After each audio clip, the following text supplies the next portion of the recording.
Hi and hello! Ayan, so magluluto nga tayo no, ng isang whole chicken as requested. At gagawin nga natin itong mas simple at easy to prepare.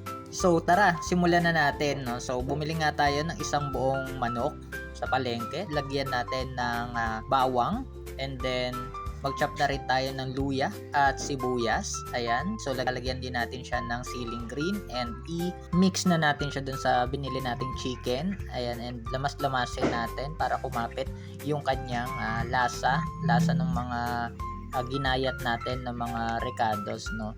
Kasama yung bawang, sibuyas, luya. And lagyan na rin natin ng toyo, paminta. At syempre, nilagyan ko rin siya ng sinigang mix para medyo may asim, no, yung labas ng manok. Ayan. So lalagyan din natin siya ng tingting walis.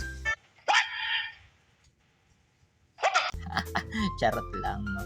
Ayan ay tanglad. Yes, pampabango. Ihalo na natin siya doon sa ating manok sa loob kasama yung mga ginayat natin kanina. At simulan na nga natin magpainit ng mantika. Ayan. Para hindi kumapit yung manok once na nilagay natin siya at hindi magdikit-dikit.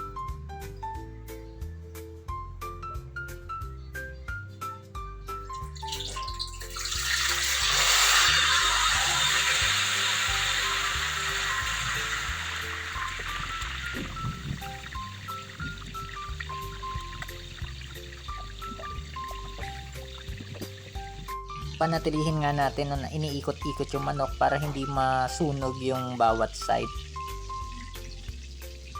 At ito na nga ang resulta no, ng ating whole chicken after 1 hour. So napakaganda ng kulay, no, balanse lahat.